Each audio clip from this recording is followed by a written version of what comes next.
kind of heaviness that only Legos could carry. The city still humming long after midnight. Horns echoing faintly from the expressway, the scent of roasted corn and rain clinging to the air.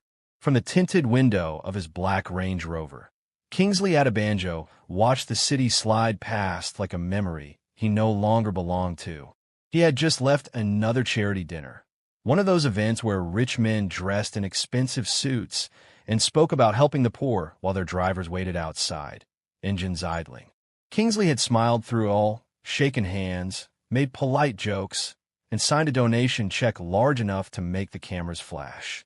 But his mind had been elsewhere the whole night, buried under exhaustion, guilt, and a strange kind of loneliness that no amount of wealth could hide. When his driver turned into the quiet lane leading to the Zenith Heights, Kingsley sighed with relief. The building loomed tall and glassy against the skyline, its lights glimmering like jewels. Inside that penthouse, he told himself, was peace. Silence. Solitude. As soon as the car stopped, he muttered a tired good night and stepped out.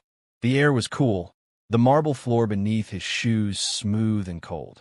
The security guard at the lobby straightened instantly, but Kingsley barely acknowledged him. His mind was on one thing, a stiff drink and maybe a few hours of sleep before the next chaos-filled morning. The elevator doors slid open, and he rode to the top floor alone. He loosened his tie, closed his eyes briefly, and exhaled. When the doors opened with a soft chime, he stepped into his penthouse, all white marble, glass walls, and quiet luxury. But the quiet didn't last. The moment Kingsley closed the door behind him, a hand clamped tightly across his mouth. His first instinct was pure instinct. He grabbed the wrist, ready to throw whoever was off balance. But before he could move, a whisper hissed close to his ear. "Please, sir, don't make a sound." The voice was trembling, feminine, familiar. Kingsley froze. Slowly, he turned, and there she was. Funke, the new maid. The one the agency had sent 2 weeks ago when the last one left abruptly. She was still in her plain black uniform, hair tied back, her small frame rigid with fear. "Funke." Kingsley's voice was low but sharp. "What in God's name are you doing?" She pressed a finger to her lips. "Please, sir, don't raise your voice." His anger sparked. "Are you out of your mind? You can't just—" "Sir," she interrupted softly, eyes glistening with something between fear and desperation. "Your son, Junior. He's sleepwalking." Kingsley blinked, the words not making sense. "My son is what?" "Sleepwalking," she repeated, almost whispering the word. "He's been doing it for the past few nights. I didn't want to bother you, but tonight he almost reached the stairs. If you make a sound and wake him the wrong way, it could be dangerous." The anger melted from Kingsley's face, replaced by shock. "You're saying my boy is walking around while asleep?" Funke nodded quickly. "Yes, sir. Every night, around this time. I've been staying late to make sure he doesn't hurt himself." Kingsley stood there, speechless. He'd been away most nights that week, meetings, trips, late dinners. He hadn't even noticed. His son, his only child, wandering the house at night, eyes closed, lost in dreams. His chest tightened. "Why didn't anyone tell me?" Funke's hands trembled slightly as she spoke. "Sir," the nanny didn't notice. "The house is big. The guards stay downstairs. I thought maybe it wasn't my place to say." Kingsley swallowed hard. He had built this life of structure and order. People working, obeying, cleaning, reporting, but none of them had seen his son like she had. He loosened his tie completely now, his throat dry. "Where is he?" Funke pointed toward the hallway, her voice soft but urgent. "In his room. I just guided him back a few minutes ago. Please, don't go yet. He might come out again." Kingsley moved instinctively toward the hallway, but she caught his sleeve, gently but firmly. "Please, sir, be quiet." The command from someone in a maid's uniform startled him, but her eyes, calm, alert, pleading, made him obey. They stood there in silence for a few moments. The only sound was the faint hum of the city below. Then, from down the corridor, came the small shuffle of footsteps. Kingsley's heart pounded. A small figure appeared, barefoot, in blue pajamas. Junior. His son's eyes were open but unfocused, his face expressionless as he walked slowly down the hall. Funk whispered, "Don't startle him. Just speak softly." Kingsley crouched, voice trembling. "Junior, come here, son." The boy's steps faltered, then resumed, slow and unsteady, like he was walking through a dream. He reached his father, stopping just a breath away. "Daddy," he murmured. Kingsley's throat tightened.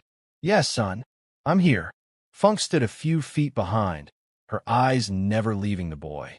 She looked like someone who had done this before, waiting quietly, watching closely, ready to catch him if he stumbled.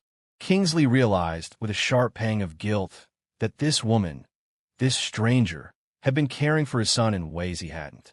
Junior leaned weakly into his father's arms, and Kingsley lifted him, holding him close. The boy's warmth, the smell of cocoa butter and soap, pierced straight through his chest. "It's okay," Kingsley whispered. "Daddy's here." Funk nodded slowly. "Take it back to bed. I'll help you." Together, they walked to the boy's room. The night light glowed faintly in the corner, casting a soft gold hue on the walls covered with cartoon stickers. Kingsley laid his son down gently and pulled the blanket up to his chin. For a long moment, he just stood there, watching him breathe. "He's been doing this every night?" Kingsley asked finally. "Yes, sir. About this time. He walks like he's searching for something." Kingsley exhaled, his voice low. "He's searching for me." Funk didn't answer immediately. She just adjusted the curtains slightly, her movements quiet and precise. "Sometimes children just miss presents, sir," she said softly. "Not gifts, just someone who's there." The words stung. Kingsley stared at his son, guilt pressing on him like weight. He'd been working so hard to build a future that he hadn't noticed the present slipping away. Funk turned to him, her face calm. "He's safe now. I'll stay till morning, just to make sure." "You don't have to," Kingsley murmured. "You've done enough." She shook her head. "It's fine, sir. I can't sleep anyway." Kingsley watched her in silence, the way she stood near the doorway, protective yet respectful, her eyes fixed on the sleeping child. She was young, maybe mid-20s, but her gaze carried the wisdom of someone who'd seen too much too early. He finally said, "Thank you." Funk looked at him, then looked away quickly. "Just doing my job, sir." But Kingsley knew it wasn't just that. This wasn't duty, it was care. The kind that came from the heart, not from pay. He whispered, "You saved him tonight." Funk hesitated before replying, her voice barely audible. "No, sir. I just kept watch. You're the one he was waiting for." For a moment, neither of them spoke. The soft hum of the air conditioner filled the silence, blending with the faint sounds of the city below. Kingsley looked at his sleeping son again, and something inside him cracked open, a mix of regret, love, and realization. He turned to Funk. "Tomorrow, I want to talk. About him. About what you've noticed." She nodded gently. "Yes, sir." Kingsley lingered for another minute, then whispered, "Good night, Funk." "Good night, sir," she said softly, eyes still on the child. As Kingsley walked back to his room, the echoes of her words followed him. Children don't need gifts, they need presents. He had never felt more humbled. And for the first time in years, the silence in his penthouse wasn't cold. It was alive, filled with the quiet heartbeat of a second chance. The first light of dawn crept through the wide glass walls of the penthouse, painting the room in soft gold and quiet shadows. Lagos was already awake. Car horns far below, street vendors setting up, and the faint rhythm of a city that never truly slept. But inside Kingsley Adabanjo's home, time moved slower than usual. He sat at the edge of his bed, still in last night's clothes, staring at nothing. His usually perfect posture was gone, his broad shoulders slumped slightly, his eyes dark from sleeplessness.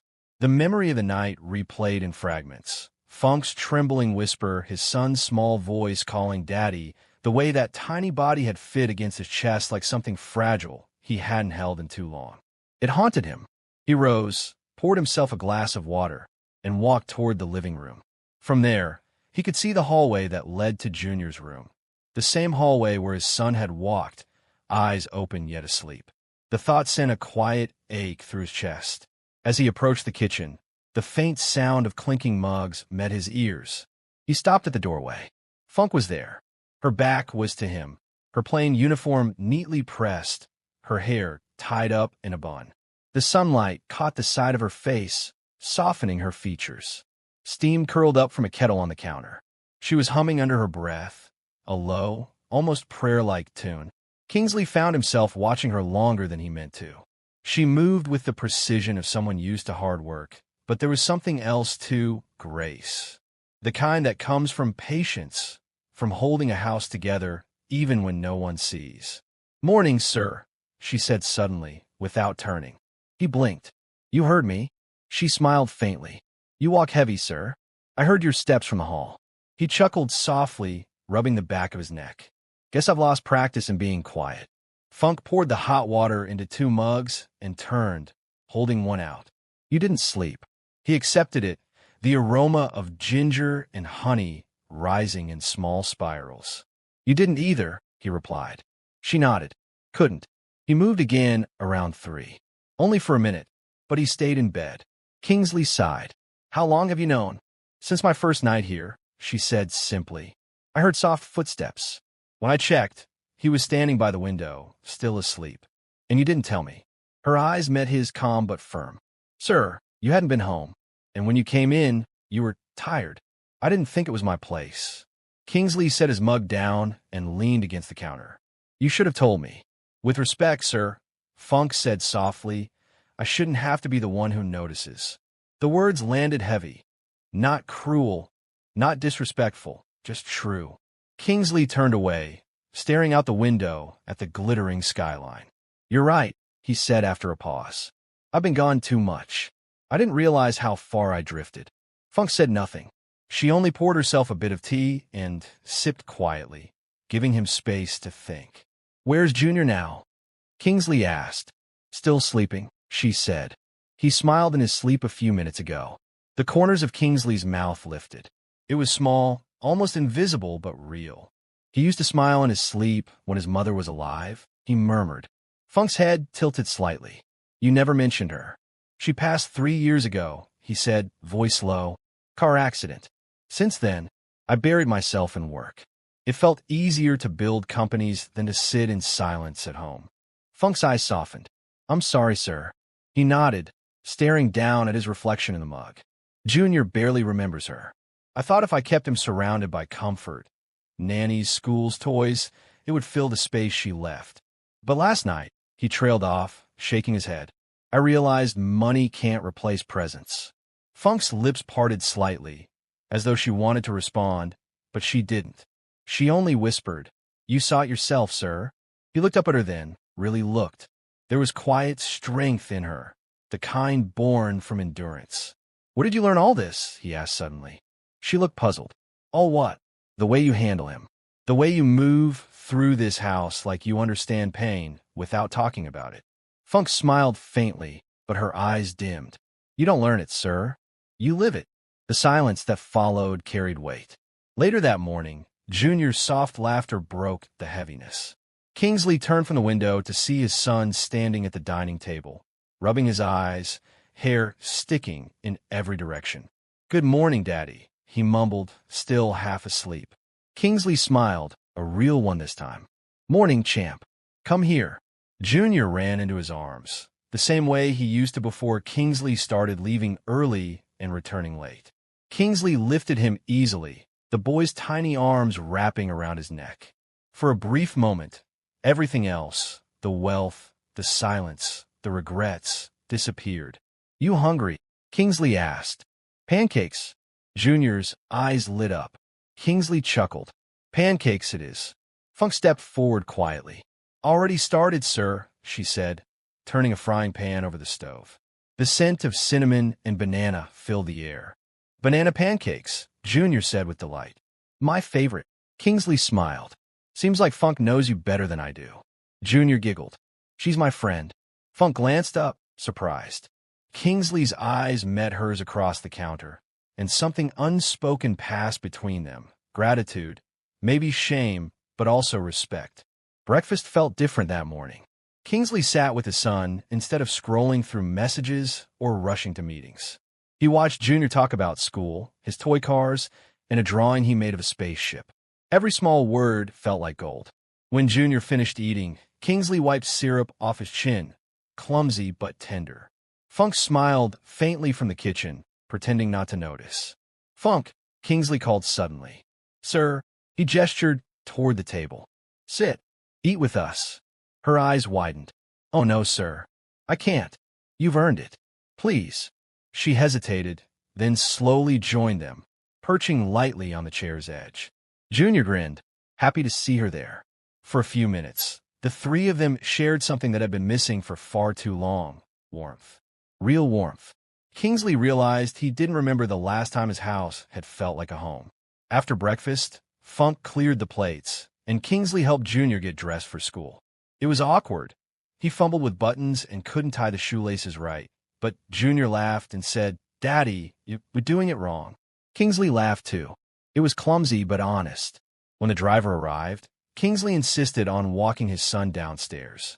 He held Junior's hand the entire way to the car, ignoring the curious stares of neighbors and used to seeing Lagos' most composed businessman acting like an ordinary father. "See you later, Daddy," Junior called, waving from the car window. Kingsley waved back. "Be good, champ." As the car drove off, a small ache bloomed in his chest, not from sadness, but from the realization that this was what he'd been missing. Back upstairs, Funk was folding laundry in the living room. Kingsley stood at the doorway, watching her again. "Funk," he said quietly. She looked up. "Yes, sir. I don't want last night to happen again. Me walking into my own home and not knowing what's going on with my son." He took a breath. "From today, things change." She frowned slightly. "Change?" "Yes. I'll spend more time here. No more late-night meetings unless necessary. I want to be present." Funk nodded slowly, but her voice was cautious. "That's good, sir. But forgive me for saying, children remember actions, not promises." Her words hit him like a sermon. He nodded. "Then I'll act." Funk smiled softly, folding another shirt. "That's what matters." He watched her for a long moment before asking, "How did you become this wise, Funk?" She chuckled quietly. "Life taught me early, sir. My mother worked in a house like this once. I used to wait by the gate every night to see her come home. Sometimes she didn't. Sometimes she was too tired to talk. I learned to wait quietly and to notice what others don't." Kingsley felt his throat tighten again. "And now you're the one doing the noticing." She shrugged lightly. "Someone has to." He looked out the window again, the city glittering below. "Then thank you for doing it. For saving him. For saving me, maybe." Funk looked at him, eyes soft. "Sir, you don't need saving. You just need to come home." That night, Kingsley sat by Junior's bed as the boy drifted into sleep. The soft rhythm of breathing filled the room, steady and peaceful. Funk peeked in quietly, carrying a folded blanket. "He's fine tonight," she whispered. Kingsley nodded. "I know, because we're both here." For a long moment, they both stood in silence, two people from different worlds, joined by one small child's unspoken need. And somewhere deep inside, Kingsley Adabanjo, billionaire, tycoon, man of numbers, began to understand what wealth truly meant. Not marble floors, not cars, not watches, but presence. The kind that could heal silence and turn strangers into family. The week after that night passed like a soft wind, quiet, thoughtful, full of small changes. For the first time in years, Kingsley Adabanjo didn't wake to the sound of his phone. He woke to the sound of his son's laughter echoing down the hallway. He blinked in surprise at the clock. 6:45 a.m. normally. He would have already been halfway through a board meeting or reading emails. But this morning, he was home, present, awake in a house that finally sounded alive. Through the open door, he heard Funk's voice, gentle, steady, humming a gospel tune as she coaxed Junior into brushing his teeth. Her voice had that kind of rhythm that could calm storms. Kingsley rubbed his eyes and smiled faintly. Something inside him had begun to shift. In the dining room, the table was already set. Warm toast, pap with milk, slices of pawpaw. Funk moved between the kitchen and table with easy rhythm. Her uniform crisp, her hair wrapped neatly. When she saw him enter, she gave a small nod. "Good morning, sir." He returned it with a tired but sincere smile. "Morning, Funk. Smells good." Junior came running in a second later, toothpaste foam still at the corner of his mouth. Daddy, guess what? Auntie Funk says if I eat my food fast, I can show you my drawing before school. Kingsley chuckled, sitting beside him. Then you better eat fast. Funk watched from the kitchen doorway. She liked this version of her boss, the one who smiled like a man rediscovering joy. Still, a part of her didn't quite trust it yet. She had seen too many promises fade once work called again. Kingsley noticed her silence. You're quiet this morning, he said, sipping his tea. She hesitated, then replied softly, I'm just happy for Junior. He's smiling more. He nodded. And that's because of you, Funk. She shook her head quickly. No, sir. Children just need love. Anyone can give that. Kingsley leaned back, studying her. Not everyone does. After Junior left for school, Kingsley stayed behind instead of heading to the office. His assistant called twice. He ignored both. Instead, he sat on the living room couch, laptop closed, fingers tapping against the glass table as if fighting the urge to disappear into business again. Funk was mopping near the staircase when he finally spoke. Funk, do you believe people can change? She looked up slowly. Yes, sir, if they truly want to. He nodded, staring at the skyline beyond the tall windows. I've been thinking about that. I built a life that looked perfect from the outside. But inside, he paused. It's been empty. My son's laughter used to fill it. Then it stopped. I stopped. Funk wrung out the mop, her voice low. Sometimes people get lost chasing things that can't love them back. He turned toward her, caught by how simply she said it. Not as advice, but as truth. You sound like a preacher. She smiled faintly. No, sir. Just someone who's been poor enough to know what really matters. That afternoon, the rain came suddenly, heavy Lagos rain, pounding against glass, washing the world in silver. Thunder rumbled somewhere far off. Junior school had called to say classes would close early. Kingsley offered to pick him up himself, but Funk insisted. You'll get stuck in traffic, sir. I'll go. So she went, umbrella in hand, feet splashing through puddles, weaving between cars and impatient horns. When she arrived at the school gate, she saw Junior standing under the shelter, clutching his backpack, smiling the moment he spotted her. Auntie Funk, she waved back. Oh yeah, let's go before it pours harder. The walk home was slow but filled with chatter. Junior talking about class drawings and how his friend brought jollof instead of sandwiches. Funk listened, laughing softly, occasionally tightening her grip on his small hand whenever a car sped too close to the sidewalk. By the time they reached home, both were damp but smiling. Kingsley opened the door himself. You're both soaked. Junior laughed. We ran the rain, Daddy. Kingsley crouched down, towel in hand. Come here. You'll catch cold. He looked up at Funk. You two go change. She hesitated. I'll finish cleaning first. No, he said firmly but kindly. Please, you've done enough. Something in his tone made her pause, respect. She nodded silently and went upstairs. Later that evening, after Junior had been tucked in, Kingsley walked to the kitchen where Funk was tidying up. The soft hum of the refrigerator filled the silence between them. He spoke first. Funk, may I ask something personal? She froze for a second, then turned slowly. Depends on what it is, sir. Why did you really take this job? You're educated, aren't you? Funk smiled faintly. 2 years of university, sir. Couldn't finish. Life happened. He frowned. What kind of life? She set the plate down gently. My father died when I was 19. My mother got sick. I needed money fast. Domestic work was the only thing I could find that paid steady. Kingsley's throat tightened. And your mother? She passed last year. Funk's voice wavered just slightly. So now it's just me. But I'm fine, sir. I've seen worse. He looked at her for a long moment, the flickering kitchen light casting soft shadows across her face. You're stronger than most people I know. She smiled, a tired, humble smile. Strength doesn't always feel like a gift, sir. Sometimes it's just what's left when everything else is gone. Kingsley exhaled, feeling something stir in his chest. Guilt, admiration, maybe both. Funk, about that night you told me to shut up, he began softly. She glanced up, suddenly tense. Yes, sir. I've thought about it a lot. I know you didn't mean disrespect. You were trying to protect Junior, and maybe even me. So, thank you. Her eyes widened slightly. Sir, He raised a hand. No need to explain. You did what I didn't. You saw what mattered. Funk's lips parted slightly, but no words came. She just nodded, lowering her gaze. The next day, Kingsley arrived at work later than usual. His staff exchanged curious looks. Their boss never came late. But this time he didn't rush. He greeted people by name, even smiled at the receptionist. When his business partner, Toby, entered his office, he blinked in shock. Guy, you look different. Kingsley laughed softly. Maybe I am. Toby narrowed his eyes. You're not dying, right? No, Kingsley said with a grin. Just learning to live. Back home that night, Funk sat on the balcony after dinner, the sky glowing faintly with city lights.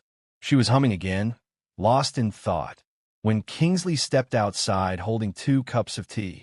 You always make for others, he said, handing one to her. Tonight, someone makes for you. She hesitated, then accepted it with a smile. Thank you, sir. He leaned against the railing beside her. You know, I used to think peace was expensive, but lately it feels like it's been here all along. I just never looked. Funk's eyes met his, calm and deep. Peace doesn't hide, sir. We just drown it with noise. For a moment, neither spoke. The city buzzed below, but up there, on that quiet balcony, 2 lives that shouldn't have crossed sat side by side, breathing in the same stillness. Kingsley turned to her.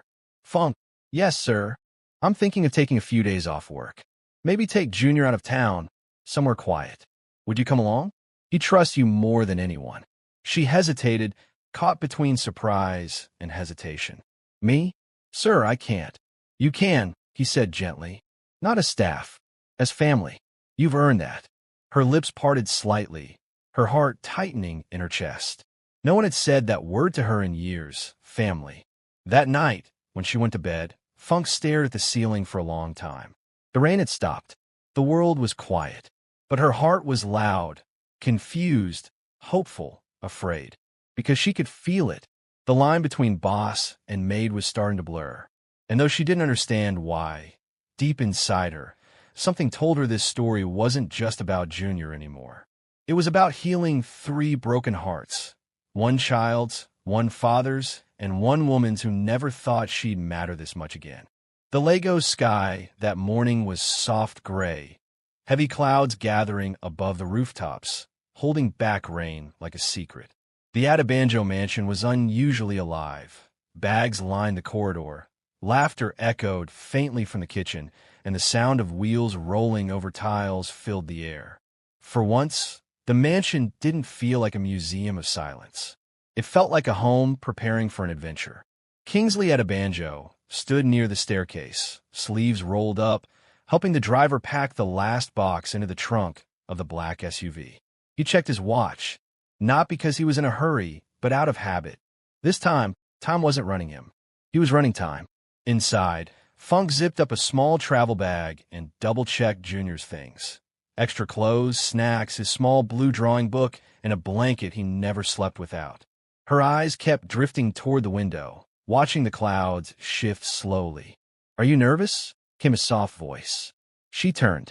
Kingsley was leaning on the doorframe, arms folded, a faint smile playing on his lips. Funk straightened. No, sir. Just making sure everything's in order. He chuckled. You've checked that bag 3 times already. She gave a small, embarrassed laugh. Old habit. When you grow up having to carry everything you own in one bag, you learn not to forget anything. He nodded slowly. Fair enough. Then, after a pause, I really want you to relax on this trip, Funk. No serving, no cleaning. Just rest. You've earned it. She shook her head lightly. Sir, I'm not sure I remember how to rest. Kingsley's smile deepened. Then I'll make sure you learn. They left Lagos just before noon, the city melting behind them in a haze of traffic and honking horns. The SUV glided down the expressway, its tinted windows framing a blur of marketplaces, hawkers, and distant palm trees. Junior sat in the middle seat, headphones hanging loosely around his neck, eyes bright with excitement. Daddy, where are we going again? Kingsley smiled. Somewhere peaceful. No phones, no noise. Just us. Funk glanced back at the boy. And plenty of food, right? Junior's face lit up. And swimming. Kingsley laughed. We'll see about that. The driver, a cheerful man named Abdul, hummed along to an old Asa song playing faintly from the car speakers. The rhythm blended with the steady sound of the highway, the occasional swoosh of wind brushing past. Funk sat quietly by the window, watching the scenery shift, the tall buildings giving way to open land, green stretching endlessly under gray skies. Her reflection in the glass looked peaceful, but inside, her thoughts were a storm. She wasn't used to being treated like this, included. Not as help, but as part of something. The line between staff and family blurred more each day.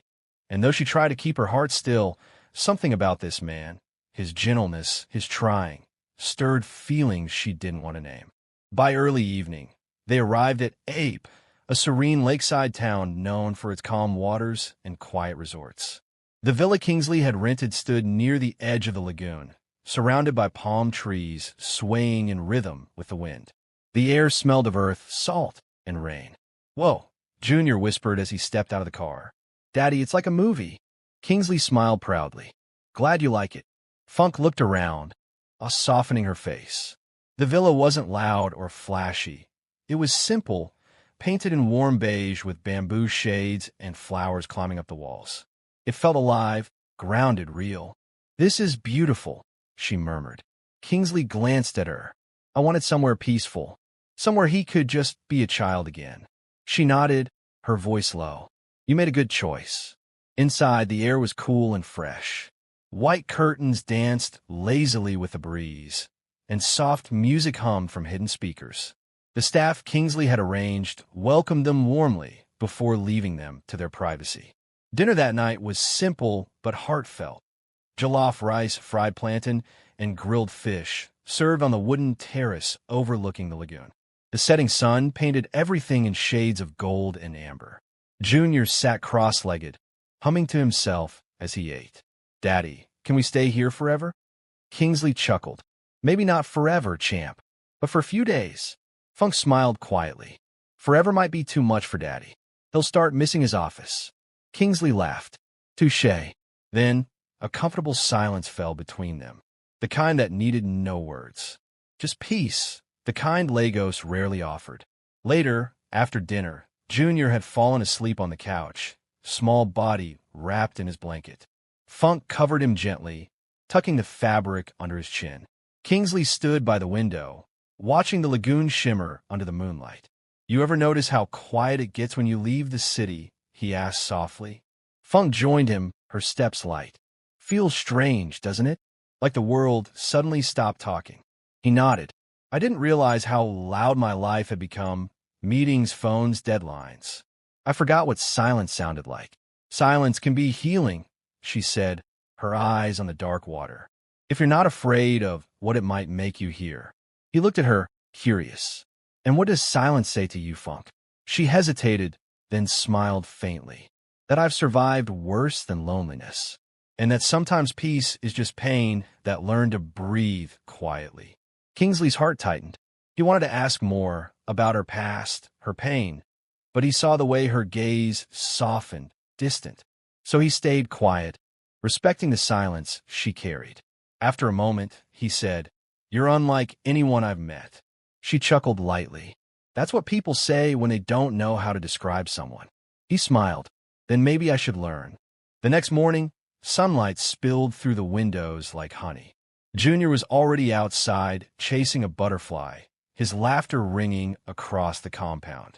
Kingsley stood at the door, watching him run barefoot through wet grass, and for the first time in years, he felt light. Funk appeared beside him with 2 cups of steaming tea. "He's happy," she said softly. Kingsley nodded. "Because he finally has both of us." Funk glanced at him. "You mean his parents?" He smiled gently. "No, I mean the people who care for him like family. You included." Her heart skipped a beat. She looked down, pretending to sip her tea. "Sir, don't say that." "Why not?" he asked. "Because it's not proper. People will talk."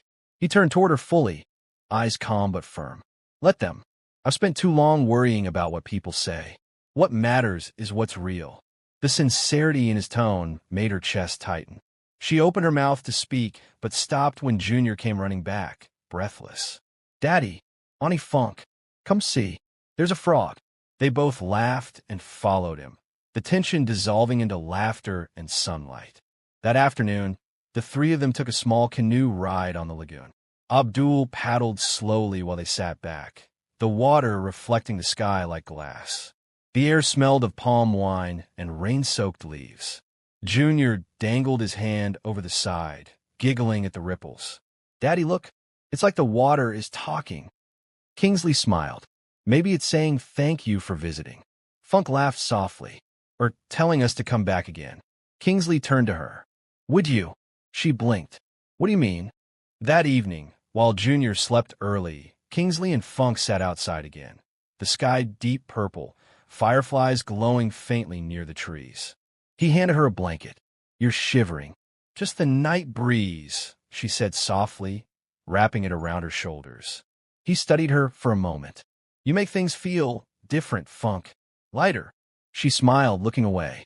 "You make things heavy, sir, in a good way. Like they finally mean something." He laughed quietly.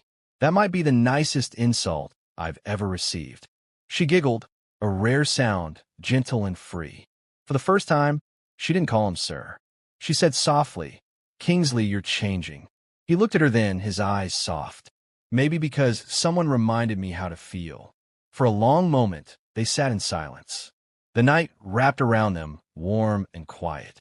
The lagoon shimmered in the distance, reflecting a moon that seemed to smile down at their fragile, growing connection. Somewhere inside both of them, a promise formed. A promise neither said aloud. That whatever happened next, they would hold on to this peace, this strange little family they were building, no matter what the world said. The night outside the Adabanjo mansion was calm, heavy with Lagos humidity. The house lights had dimmed, and most of the staff had long gone to their quarters. The only sound were the faint chirping of crickets and the occasional sigh of the sea breeze brushing past the windows. Inside Kingsley's private study, the air felt thick, the quiet kind that comes when two people have too many words unspoken between them. Funk stood near the window, her hands clasped before her apron. Kingsley sat behind his mahogany desk, the glow from his laptop screen lighting the edges of his face. He looked at her, not as a boss this time, but as a man quietly searching for answers. "Funk," he said softly, breaking the silence. "You've been carrying something. I can see in your eyes. Tonight, I need to understand you." Funk didn't turn immediately. She drew a shaky breath. Her reflection on the glass looked older than she remembered, tired, worn by years that had taken more than they'd given. "I don't talk about my past, sir," she said, her voice low, "because whenever I do, people look at me differently." "Then talk to me," Kingsley urged gently. "No judgments tonight." Funk turned around slowly, her eyes glistening but steady.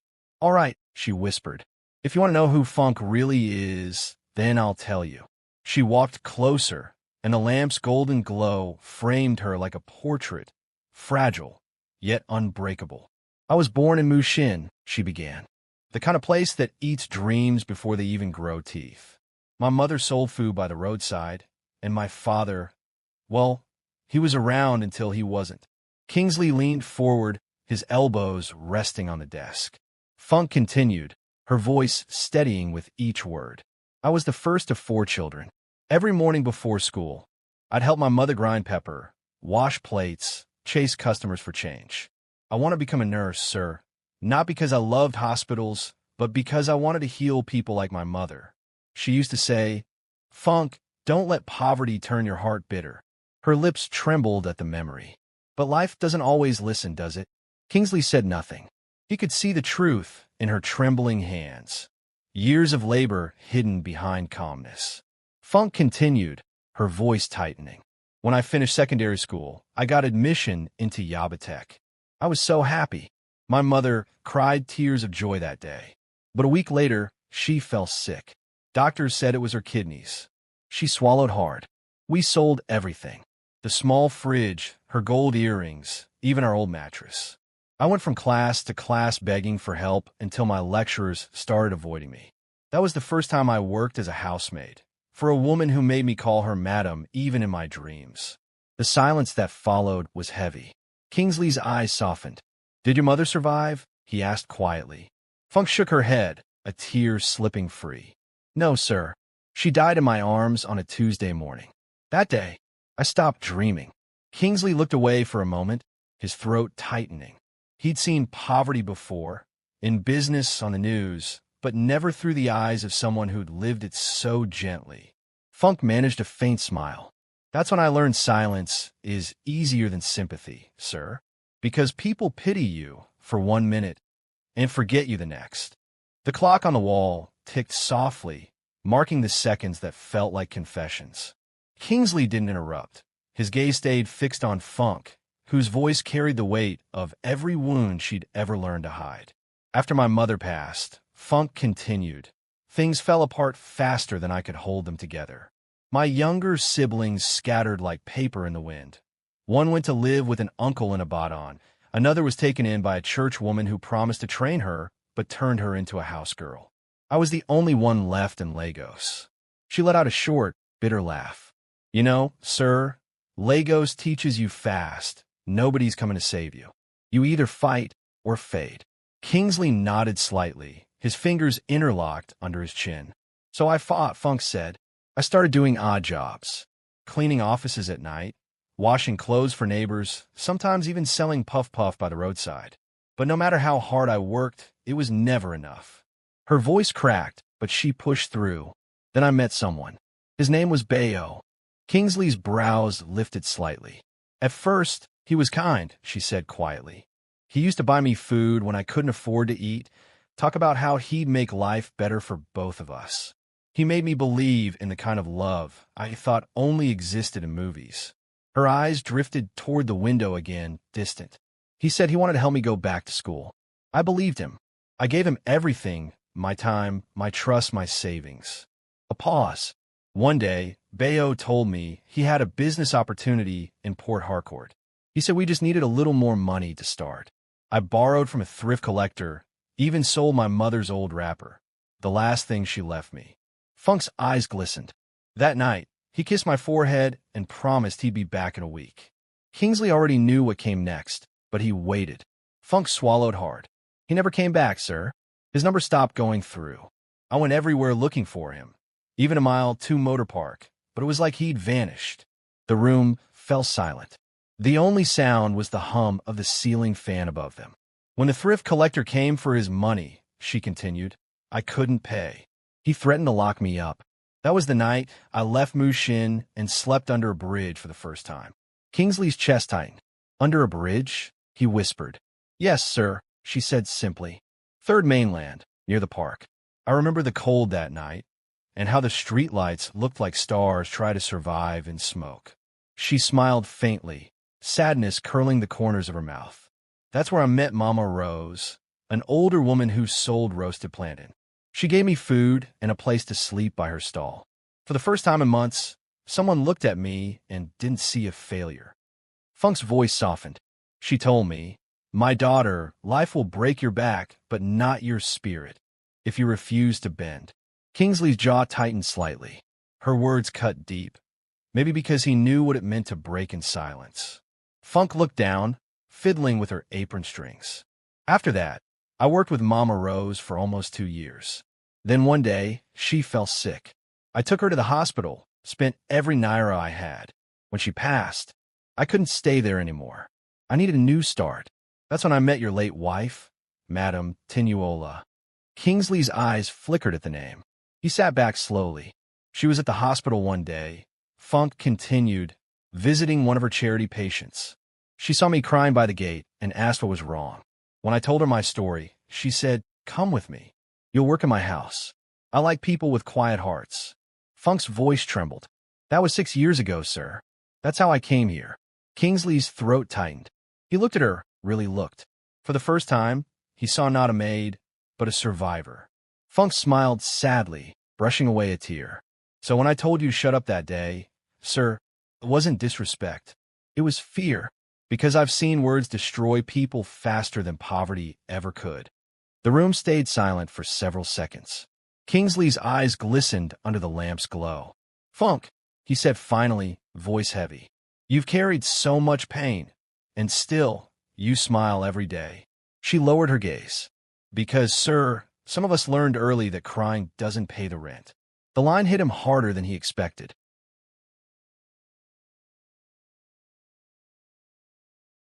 The study stayed quiet long after Funk's last words. Outside, thunder rolled in the distance, the kind that came before Lagos rain, slow, heavy, thoughtful. Kingsley leaned back in his chair, his breath unsteady. He'd spent his whole life around polished people. Executives, politicians, clients who wore fake smiles like suits. Yet in that small room, facing a woman in a simple apron, he felt the most humbled he'd ever been. Funk turned toward the shelves, pretending to fix a flower vase that didn't need fixing. Her hands shook slightly, but she didn't want him to see. Funk. Kingsley's voice was low, almost reverent. I didn't know. She shook her head. You weren't supposed to, sir. I came here to work, not to be pitied. He stood, slowly walking toward her. This isn't pity. It's respect. The words hung between them like something sacred. He paused beside her, close enough to see the faint scar near her wrist. The kind life leaves on people who've fought too long. You've been through so much, and yet you still care for my home, my son, even me. Funk smiled faintly. That's what people like us do, sir. We keep moving, because if we stop, everything falls apart. Kingsley looked at her for a long time, then glanced toward the small framed photo of his late wife on the desk. You said Tinuola brought you here. Yes, sir, Funk replied softly. She said she saw peace in my eyes, even when I didn't see it in myself. He gave a faint smile, a memory flashing through his mind. That sounds like her. Funk looked at him, surprised. It was the first time she'd seen genuine warmth in his expression. No sharp edges, no arrogance. Just a man quietly remembering what love used to feel like. I miss her sometimes, Kingsley said quietly. Even after all these years. But you know what's strange? I've never really talked about it. Not to anyone. Funk hesitated. Why not, sir? He sighed. Because men like me were taught that silence is strength. That emotions are a weakness.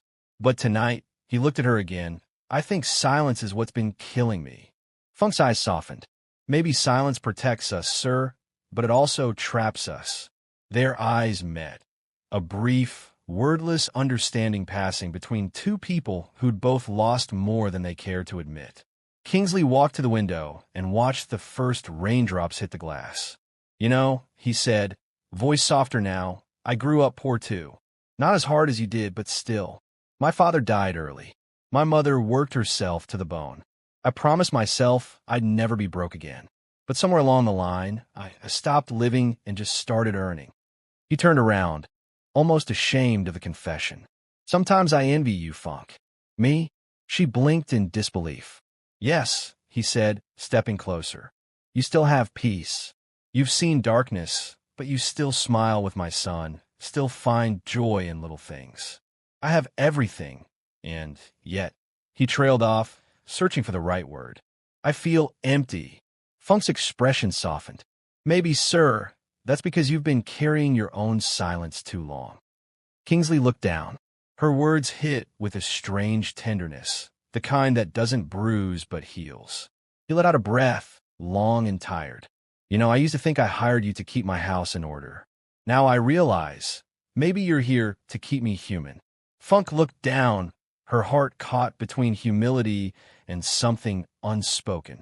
Sir, I'm just doing my job. Kingsley smiled faintly. Then you're doing far more than you know. The rain thickened outside, streaking the window like tears neither of them could shed. In that quiet room, the storm outside felt almost symbolic.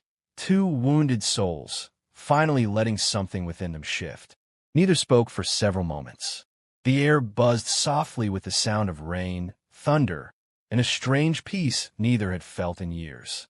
Finally, Kingsley broke the silence.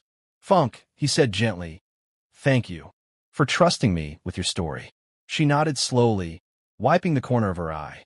And thank you, sir, for listening. The rain outside turned heavier, drumming softly against the glass walls like a heartbeat. Lagos had fallen asleep, but inside that penthouse, Something was awakening, something that had been buried under pride and years of loneliness. Funk stood by the window now, the dim light from the chandelier painting her reflection across the glass. Her apron was slightly wrinkled, her hair loosely tied, a few strands brushing her cheek. There was a quiet dignity about her, not the kind that came from wealth, but from surviving pain without letting it harden her. Kingsley sat back in his chair, studying her like he was seeing her for the first time, not as a maid, but as a woman with her own story carved in scars and silence.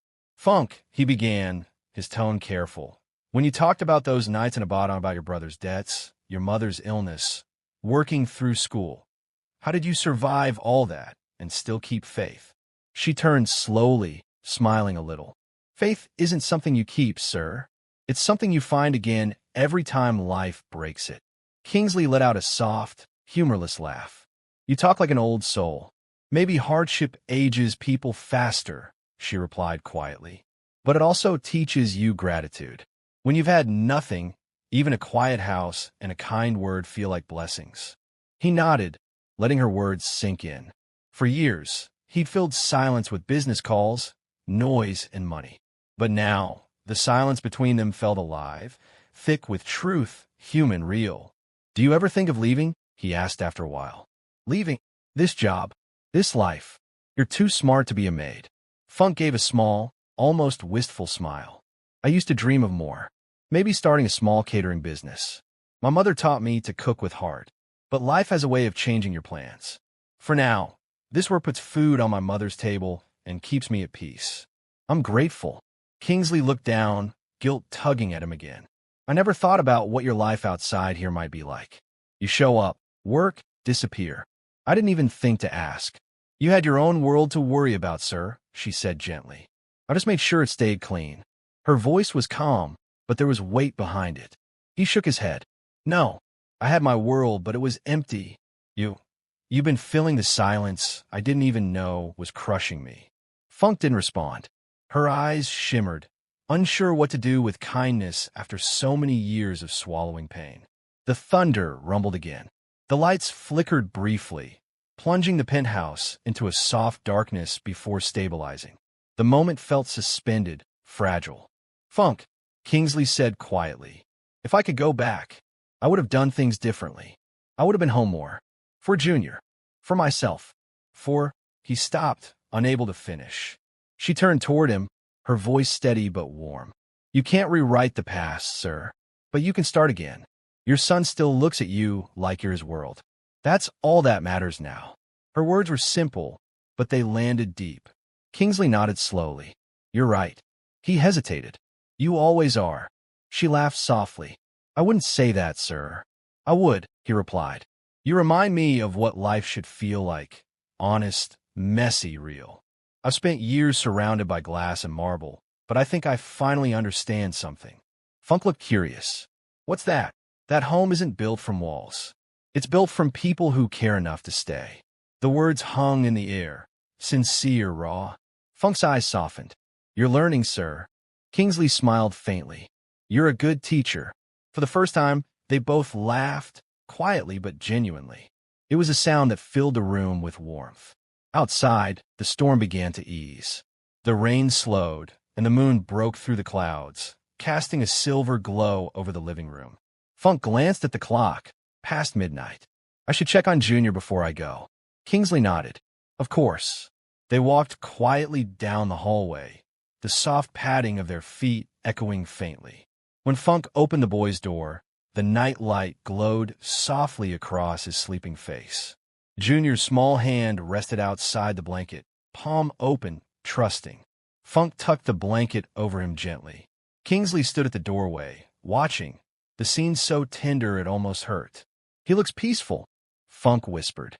"He does," Kingsley replied. His voice broke slightly. "Because of you." She turned, shaking her head. "Because he feels safe, sir. Children always do when they're loved." Kingsley's eyes glistened. "And what about you, Funk? When was the last time you felt safe?"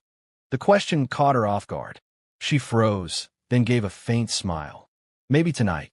It was the most honest answer she'd ever given. Kingsley swallowed hard, emotion rising in his throat. "Then I'm glad you stayed." She nodded, stepping past him toward the hallway. "Good night, sir." "Good night, Funk." He stood there long after she was gone, staring at the dim corridor. Something in him had shifted, not just gratitude, but connection, the kind that heals quietly. As he turned off the lights, he glanced one last time at his sleeping son, then toward the empty kitchen where Funk's tea mug still sat, faint steam curling into the night. For the first time in years, Kingsley Adabanjo felt the weight in his chest lift. The house no longer echoed with loneliness, it breathed with warmth. And outside, as the rain stopped, Lagos exhaled too, the storm finally giving way to peace. The morning light crept slowly across the wide glass windows of the Adabanjo penthouse, soft and golden after the storm. For the first time in months, Kingsley woke up before his alarm, not to the sound of his phone buzzing with business calls, but to something quieter, the laughter of his son. He sat up, confused for a second, then smiled. Junior's voice carried from the kitchen, bright and carefree. The smell of fresh pancakes floated through the air, banana and cinnamon, Funk's signature. Kingsley got up, still in his plain house clothes, and walked barefoot across the marble floor. The air was warm, the rain from last night still clinging faintly to the windows. When he reached the kitchen, he stopped. Junior was sitting on the counter, legs swinging, his small fingers covered in flour. Funk stood beside him, flipping pancakes with ease, her hair tied back with a simple scarf. The sunlight caught her face, giving her skin a soft glow. She was humming, a tune that sounded like something from childhood, something peaceful. "Good morning," Kingsley said quietly. Both of them turned. Junior's eyes lit up. "Daddy, you're awake early." Kingsley chuckled. "Looks like I didn't want to miss breakfast today." Funk smiled, lowering her eyes slightly. "Morning, sir. Hope you slept well." "I did," he said, watching her for a moment. "Best sleep I've had in years." Junior giggled. "We're making your favorite. Pancakes." "I helped." Kingsley walked over, wiping flour from his son's cheek. "I can see that. Looks like half the flour is on you, champ." Funk laughed softly, a sound that made the kitchen feel alive. He insisted on mixing the batter himself. "And you let him?" Kingsley teased. "You're braver than I thought." She shrugged with a playful smile. "Sometimes making a mess is part of learning." The three of them laughed, a sound that felt strange but beautiful in the house that had once been silent. They sat together at the dining table, Kingsley, Funk, and Junior, the morning lights spilling across their faces. For the first time, Kingsley didn't rush. He didn't check his phone. He just listened. Junior talked about school, about a drawing competition, about how he wanted his dad to come see it this time. "I'll be there," Kingsley said firmly. Junior blinked. "You promise?" Kingsley reached across the table, resting a hand over his son's. "I promise, Junior. I'm not missing anything else." Funk looked away quickly, blinking back emotion. She'd heard promises before, from men who never kept them. But something in Kingsley's tone felt different. Sincere, heavy with truth. As breakfast ended, Kingsley helped Junior tie his shoelaces. He fumbled, and Junior giggled, but Funk noticed something. He was trying. Not as a boss, not as a man of wealth, but as a father. Outside, the Lagos morning roared to life. Buses honking, traders shouting, the city waking. Inside, however, the penthouse finally felt like a home again. When Junior left for school, Kingsley lingered by the window, watching the car disappear into traffic. Funk was clearing the table quietly when he said, "Thank you, Funk." She looked up. "For what, sir?" "For bringing my house back to life." For a moment, their eyes met. A quiet, unspoken understanding between two souls who had both survived storms. Screen narrative format. Fade int. Adabanjo penthouse dawn. Soft golden light filters through tall glass windows. The city outside hums faintly, buses starting, vendors calling, life returning after the night storm. Inside, silence. A gentle, living silence. Clothes on, a tray on the counter, fresh bananas, a bowl of flour, a whisk resting beside a stainless pan, still wet from washing. The camera glides toward a small sound, child's laughter. Int. Kitchen continuous. Junior sits on the counter, tiny legs swinging, white flour smudged on his cheeks. Funk, early 30s, graceful in a simple cream blouse and soft scarf, flips pancakes. Sunlight hits her face. She hums an old Yoruba lullaby without realizing it. Junior, through giggles. You see, I did it myself. Funk, smiling. Yes, Chef Junior. But don't forget, you're cleaning the mess after, okay? He nods solemnly, then bursts into laughter again. Footsteps approach. The humming stops. Angle on Kingsley, mid-40s, once proud, now quietly humble, entering in plain house clothes. He pauses at the doorway, surprised by the smell of cinnamon and banana. A beat.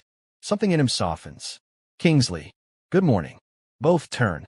Junior, excited. Daddy, you woke up early. Kingsley, guess I didn't want to miss breakfast today. Funk lowers her eyes politely. Funk, morning, sir. Hope you slept well? Kingsley, best sleep I've had in years. He steps closer, watching Funk move. Her motions are precise, yet calm. Someone used to carrying weight without complaint. Junior, we're making pancakes. I helped. Kingsley, I can see that. Looks like half the flour is on you, champ. Laughter. For a moment, the house feels like a home. Int. Dining area, later. The table glows under natural light. 3 plates, 3 mugs, a small vase of hibiscus Funk placed there without permission, but somehow it fits. They sit, Kingsley at the head, Junior on his left, Funk opposite. Junior, through mouthful. Mummy Funk says everyone must say what they're thankful for. Kingsley glances at her, surprised, amused. Kingsley, oh, she does she? Funk, shy smile. It helps morning start lighter, sir. Junior, I'll start. I'm thankful for pancakes and Daddy being home today. Funk's smile fades for half a beat. She hides it by sipping juice. Kingsley, I'm thankful for this little man and for the person who made this house smell like childhood again. His eyes meet Funk's. She looks away. A beat of silence, filled only by clinking cutlery. Narration VO. Sometimes forgiveness doesn't come with tears. It comes with the sound of laughter echoing through an empty house. Int. Living room. Morning. Junior sprawls on the floor, arranging building blocks into towers. Funk kneels to help him balance the last one. Kingsley OS. Careful there, engineer. He joins them, kneeling awkwardly beside his son. Junior. It's Lagos City. The tower must reach the clouds. Kingsley. Then we'll need stronger foundation. He steadies the blocks with Junior. Both laugh when it collapses. Funk. Smiling. Even strong men need patience. Kingsley glances at her. There's warmth there now, not distance. Int. Hallway, moments later. Junior runs ahead to fetch his school bag. Kingsley and Funk walk side by side. Kingsley, you've changed the air here, Funk. I didn't realize how heavy it was until last night. Funk. Sometimes, sir, people don't breathe until someone opened the window. He chuckles softly.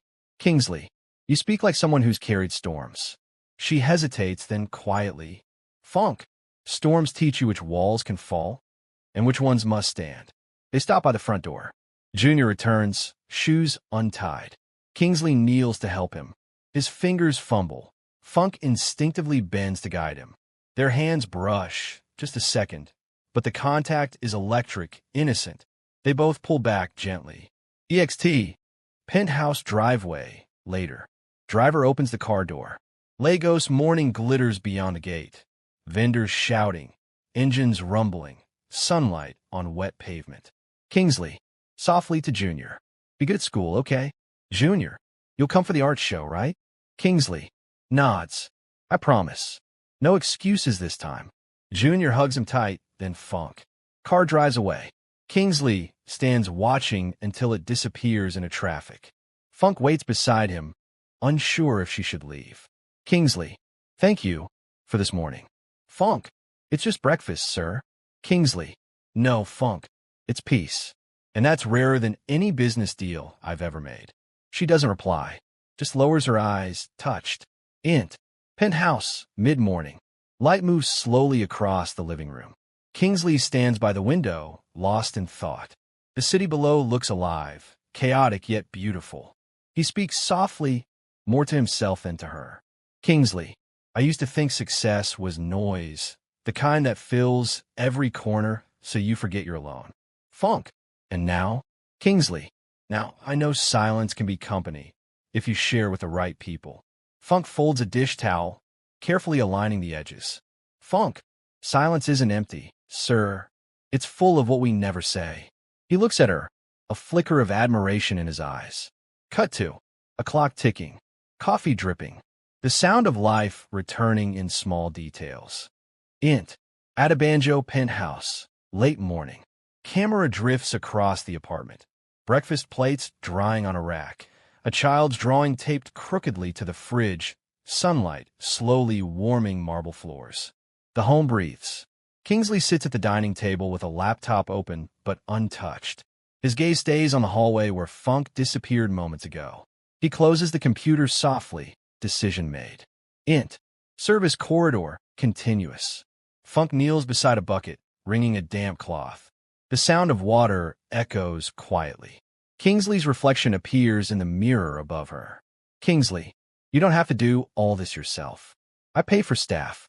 Funk, smiling faintly. They come for shifts. I stay because I like when the house feels alive. He leans against the doorway. Kingsley, you talk about this place as if it were a person. Funk, maybe it is. Houses remember the people inside them. A pause. Water drips into the bucket. Steady rhythm like a heartbeat. Kingsley, if that's true, this one has started breathing again. Because of you. Funk stills, surprised by the softness in his voice. Int. Study, after lunch. Stacks of business papers lie unopened. Instead, Kingsley flips through Junior's sketchbook. Colorful towers, stick figures with huge smiles. One drawing shows the three of them standing together, holding pancakes. Insert shot. My family, written in a child's handwriting. Kingsley closes the book slowly, emotion tightening his jaw. Cut to. He finds Funk dusting the bookshelves. Kingsley, did you see this? He drew you beside us. Funk glances, startled. Funk. Children draw what feels safe. Maybe he feels safe again. Kingsley, then I must be doing something right at last. She hesitates, eyes soft. Funk, you are, sir. The words hang between them like sunlight through curtains. Gentle, almost sacred. Montage. Late afternoon. Soft piano underscores. Kingsley on a phone call, declining a business meeting. Kingsley, no, reschedule. I promised my son I'd be home early. Funk watering indoor plants near the balcony. Rain clouds gather again. Faint thunder rolling in the distance. Junior's laughter echoes faintly from a voice message on Kingsley's phone. He plays it twice before smiling. Int. Penthouse balcony, evening. Clouds part. Orange sunlight floods the horizon. The city stretches below, endless and loud. Kingsley steps out, 2 mugs in hand. Funk turns from the railing, startled. Kingsley, thought you could use tea. Funk, you didn't have to. Kingsley, I wanted to. They stand side by side, watching cars crawl like fireflies down the expressway. Wind lifts the edge of her scarf. Funk, Lagos looks peaceful from up here. You'd never guess the noise down there. Kingsley, maybe peace isn't the absence of noise. Maybe it's learning which sounds matter. She smiles, quietly impressed. Funk, you've changed, sir. Kingsley, maybe I'm just remembering who I used to be before I forgot what love looked like. Silence. Only the wind answers. Int. Kitchen night. Lights are soft and golden. Funk packs leftovers into small containers. Kingsley enters, rolling up his sleeves. Kingsley, mind if I help? She laughs, surprised. Funk, you? Help in the kitchen? Kingsley, consider it training. Junior says I need to learn. He clumsily reaches for a lid, spills stew on the counter. Both burst into laughter. Clothes on.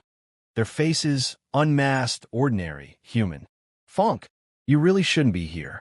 If the staff see you washing dishes, they'll faint. Kingsley, let them faint. At least they'll know the boss bleeds water like everyone else. Their laughter fades into comfortable quiet. Funk, softly, I almost forgot people like you could laugh this easy. Kingsley, people like me? Funk, rich, busy, untouchable. Kingsley, Maybe that's why God sent someone like you, to remind me I'm still human. She freezes, unsure how to respond. He turns to rinse his hands. No flirtation, only truth. Int. Living room. Later that night. Rain begins again, gentle this time. Thunder murmurs somewhere far away. Kingsley stand by the window, watching droplets race down the glass. Funk OS. Would you like me to close the curtains, sir? Kingsley. No. Let it rain. I think the house likes it. She nods, moving to leave. Kingsley. Funk. She stops. Kingsley. Thank you for bringing my son laughter and for reminding me what morning should feel like. Funk. You don't owe me thanks. I'm just doing my work. Kingsley. You've done more than work. You've healed something I didn't know was broken. A long pause. The rain intensifies, tapping like a heartbeat against glass. Funk. Sometimes healing starts with pancakes. He smiles. Genuine, quiet, full of gratitude. EXT. Penthouse balcony, same time. Camera pulls outward through the window. Inside, two silhouettes remain, one standing, one walking away, both changed. The storm outside softens into mist. Narration VO. In the city that never sleeps, some hearts finally rest. And when the morning comes again, they will wake, not as strangers, but as people who learn that kindness is louder than silence. Fade out. Title card. End of Chapter 6. The morning after the rain. Bittersweet, reflective, and gently suspenseful. The piece in Kingsley's home begins to face real-world pressure. It's not a melodramatic explosion yet, more of an emotional tightening. Old mistakes, gossip, and choices knocking on the door. Golden sunlight washes through the tall windows. A soft hum of Legos drifts up from below. Buses honking, sellers calling, the city waking. Camera pans across a breakfast table. Pancakes half-eaten, a child's cup of cocoa steaming gently. Kingsley sits beside Junior, helping him cut fruit. For once, the man's phone lies face down, ignored.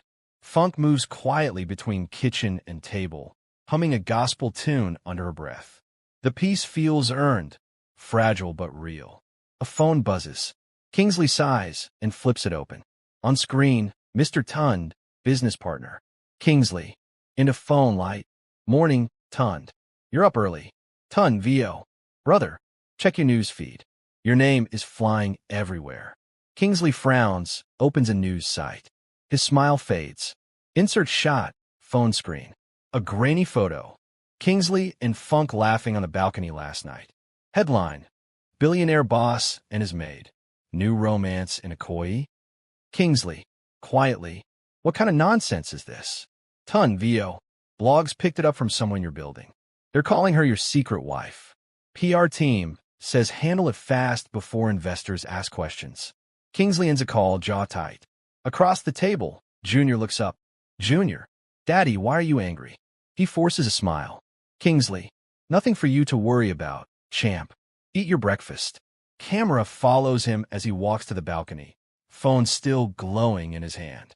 He scrolls through comments, some mocking, some cruel. Each swipe feels like a slap.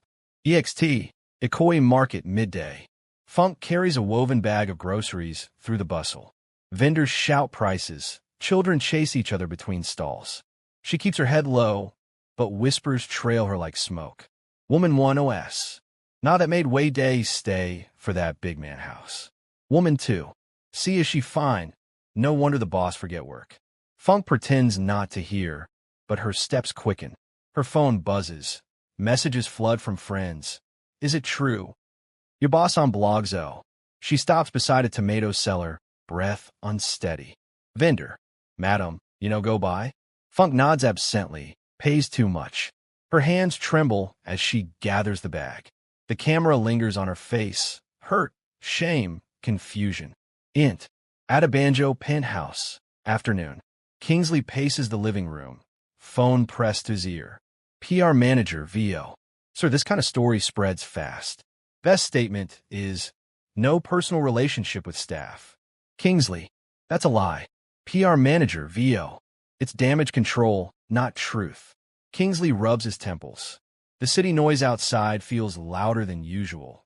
Horns, thunder, whispers. Kingsley, do whatever you must, but leave her name out of it. He ends a call.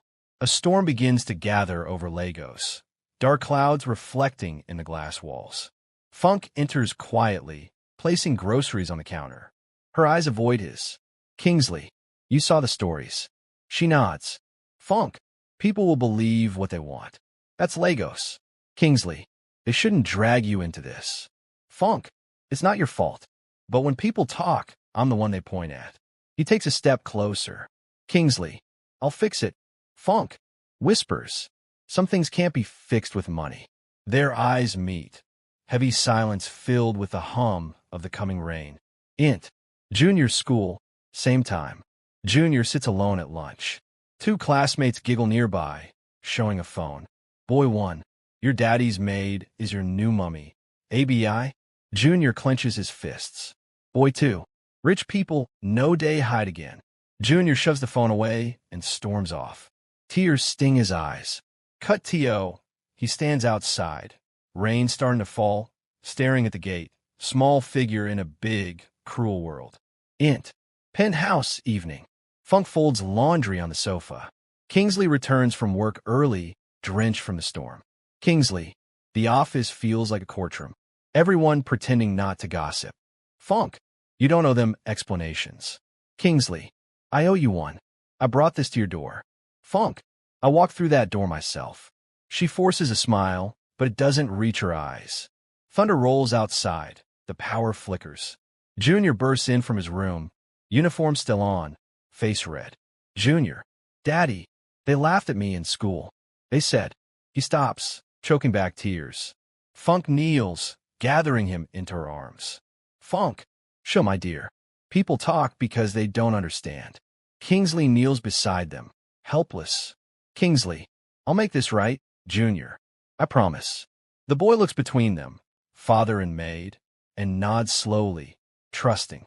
Camera pushes in on Funk's face. She looks away, hiding her fear that the promise may break them all. Part 1 is almost equal to 1,000 words. Next part continues directly with the paparazzi confrontation, Funk's midnight decision, and Kingsley's chase into the rain. The rain has washed Lagos clean, but gossip never dries. A row of cameras waits by the gate. Paparazzi, vloggers, hungry bloggers. Engines hum, lenses glint. Funk steps outside with a trash bag, unaware. The moment she appears, shutters explode. Photographer 1, Madam Funk, are you moving in permanently? Funk, confused, what? Please. Photographer 2, are you pregnant for him? Rumors say so. She freezes, eyes wide. The noise swells, clicks, laughter, shouting. The camera catches her flinch, her shaking hands dropping the bag. A deep voice cuts through. Kingsley OS. That's enough. He strides from the gate, jacket unbuttoned, fury in every step. Kingsley, you want pictures? Take mine. Leave her out of this. The photographers back off a few feet, but keep shooting. He turns, grabs Funk gently by the arm. Kingsley soft. Come inside. They move through the gate together. Doors slam. The city noise fades behind them. Penthouse. Living room, continuous. Funk paces, trembling. Funk, they're outside like wolves.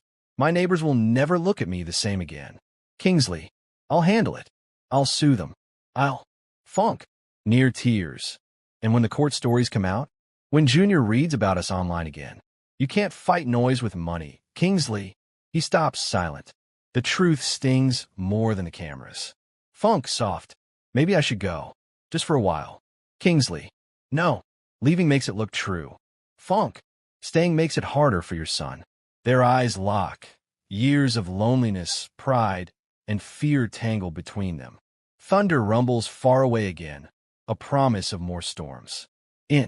Junior's room, night. Junior lies in bed, listening to muffled voices from the next room. The rain has returned, tapping softly on his window. Junior, VO. When rain falls in Lagos, secrets sound louder. He hugs his pillow tighter, pretending not to cry. Penthouse kitchen, late night. Funk sits alone, wrapping small bundles of her belongings. The apartment is dim, only one light burning over the sink. Camera pans to a letter on the counter, written in neat cursive. Thank you for everything. Tell Junior I'll miss his laughter. She pauses, tears falling onto the paper. The door creaks. Kingsley appears in the shadows. Kingsley, you think you can sneak away like a thief? She jumps, startled. Funk, it's better this way. For everyone. Kingsley, you call running away better? Funk, you're the only real thing in this house. He takes a slow step forward. Funk, real things don't destroy reputations. Kingsley, they rebuild them. A beat of silence. The air feels electric again. Kingsley, soft.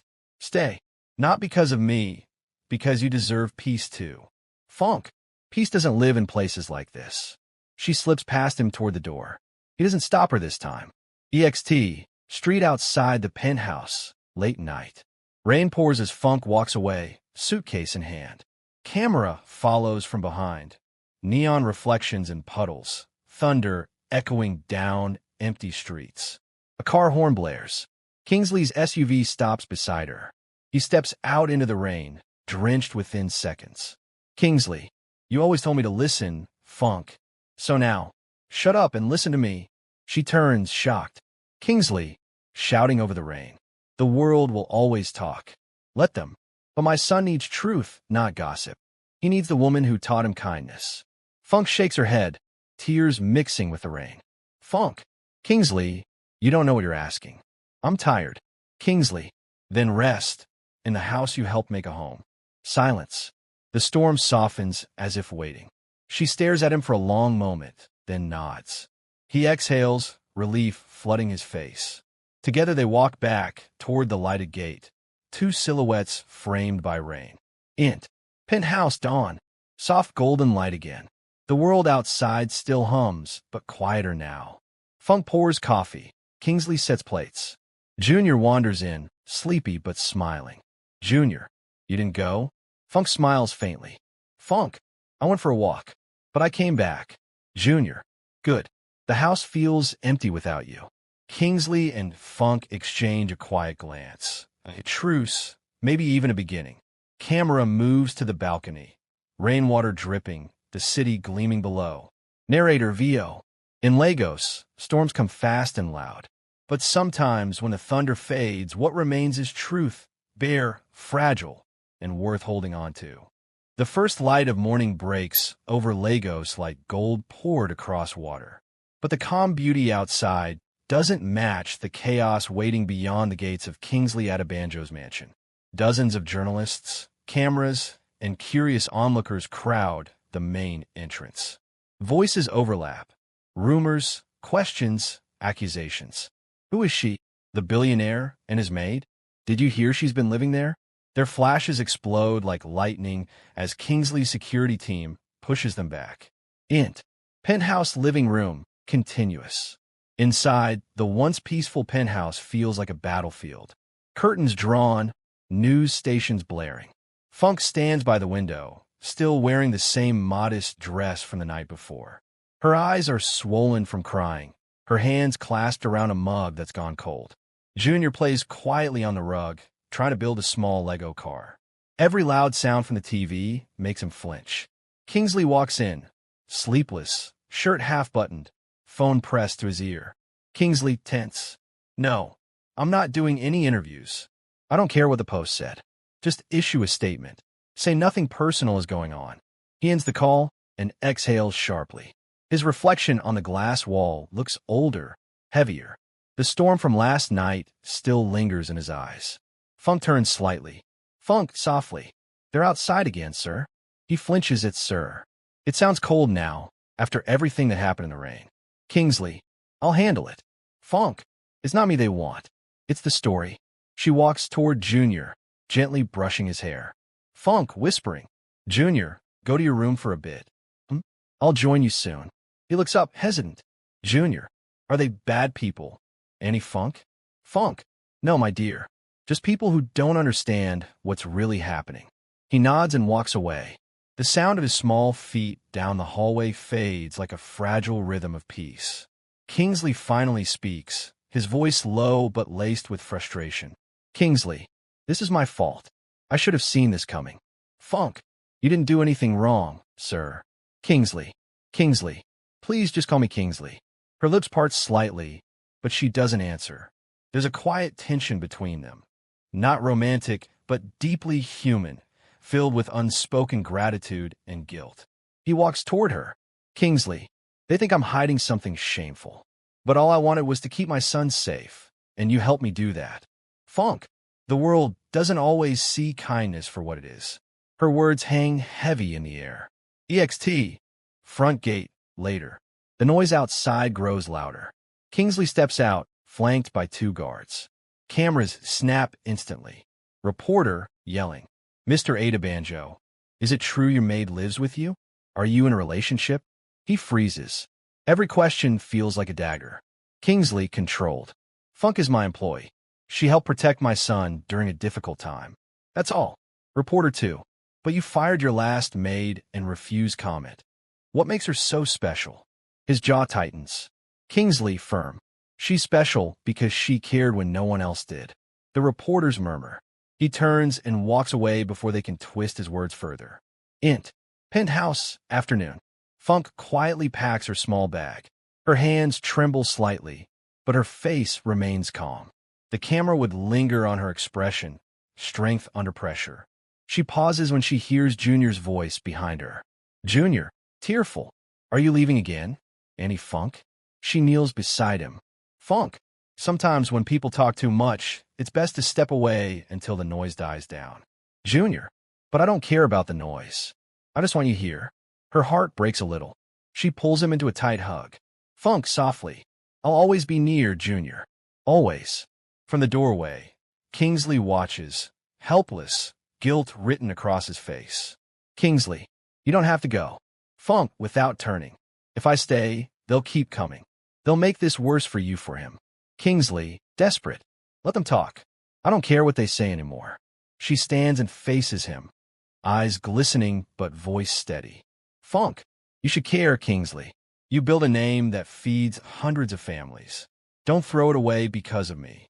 He steps closer, almost whispering. Kingsley, because of you? Funke, I started remembering what it means to be a father again. If that's something to lose, then I'll lose it proudly. The air between them thickens. Emotional, raw, human. EXT, Market Street, evening. Funke walks through a busy Lagos market with her small bag slung across her shoulder. The sunset paints the sky in burnt orange and violet. Vendors shout prices, buses honk. Life moves on, indifferent to her pain. People whisper as she passes. Someone shows her picture on a phone screen. Now that Maid day for Billionaire house. ABI. Dem say she charm him. She keeps her head high, but her eyes betray exhaustion. The camera follows her through narrow alleys, puddles splashing beneath her sandals, until she reaches a small compound, her sister's house. Her sister, Yatund, opens the door, shocked to see her. Yatund. Funke, what happened? The whole internet is talking. Funke, let them talk. I just need peace. Int. Yatund's house, night. Candlelight flickers against the cracked walls. Funke sits on a small bed, watching her phone buzz nonstop. Dozens of messages from unknown numbers. Insults, gossip, fake headlines. She powers it off. Silence. For a long moment, she just breathes. Then her phone buzzes again. One message sneaks through before the battery dies. From Kingsley. Junior cried himself to sleep. He misses you. Please don't disappear. She covers her mouth, fighting tears. The city doesn't sleep. Cars crawl through puddled streets. Neon lights blink from tired bars, and the hum of generators fills the air. In the middle of it all, the giant glass tower of Adabanjo Holdings glows like a crystal cage against the night, cold, bright, and lonely. Int. Kingsley's office, continuous. Kingsley sits behind his massive desk, the city's reflection shimmering across the glass wall behind him. He's not working. His laptop screen shows a paused video, a gossip segment replaying Funke's name over and over. A maid or a mistress. Billionaire Kingsley Adabanjo under fire. He slams the laptop shut. The sound echoes like thunder in the empty room. A knock breaks the silence. His secretary, Chica, steps in nervously. Chica, Sir, the board is calling another emergency meeting. They say the investors are worried. Kingsley, flat. Investors always worry when humanity enters the story. Tell them I'll join in 10 minutes. Chica hesitates. Chica. Sir, there's also a message. From a lady. Kingsley looks up sharply. Kingsley. Funk? Chica nods. She didn't call. She sent a letter. Someone dropped it off this morning. She hands him a small brown envelope. Handwritten, no sender's name. He opens it carefully. Inside, one page. The handwriting is neat, deliberate. Sir, thank you for everything. Junior deserves peace, not noise. Take care of him, and don't let the world make him afraid of love. Funk. Kingsley's eyes linger on the word love. He exhales shakily. The paper trembles in his hand. Int. Boardroom. Later. The boardroom feels like a courtroom. Men in suits, women with sharp eyes, all staring at Kingsley. On the screen behind them, news headlines flash. Billionaires made scandal rocks Lagos society. Who is Funke Adeyemi? The buzz of phones and whispers never stops. Board member 1. Kingsley, this scandal is costing us contracts. Your reputation is the company's backbone. Board member 2. We recommend releasing a statement distancing yourself from the girl. Claims she was let go for misconduct. Kingsley's face hardens. Kingsley, quietly. Misconduct? For saving my son's life? Board member 2. It's not about the truth, it's about optics. He stands slowly. Kingsley, I built this company on truth. Not optics. Not lies. If I have to sacrifice my integrity to save my name, then I'm already bankrupt. The room goes still. Board member 1 coldly. Think carefully, Kingsley.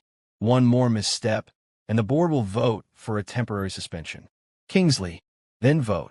But when you do, remember that none of you were there when my son almost fell down a staircase, or when a woman earning barely enough for transport stayed behind to protect him. He walks out, leaving their murmurs behind. Int. Kingsley's penthouse, midnight. The house feels emptier than ever. The silence is too clean, too perfect. Junior lies in bed, staring at the ceiling. Kingsley sits beside him, brushing his hair gently. Junior, softly. Daddy, when is Annie Funk coming back? Kingsley swallows hard. Kingsley, I don't know, son, but we'll find her. I promise. Junior, can you call her? Kingsley, she doesn't have a phone right now. Junior's eyes glisten. Junior, I drew something for her. He reaches for a folded paper under his pillow, a child's drawing of 3 stick figures. Him, his father, and Funk. At the top, in big, uneven letters, my family. Kingsley can't speak. He just stares at it. Tears well in his eyes before he even realizes. EXT. Lagos streets, next morning. Montage sequence. Kingsley driving through traffic, scanning every street vendor and bus stop. He shows Funk's picture on his phone to strangers. The markets blur into faces. The noise grows louder. His car splashes through puddles as the sky darkens again. Int. Local radio station. Afternoon. He steps into a small radio booth.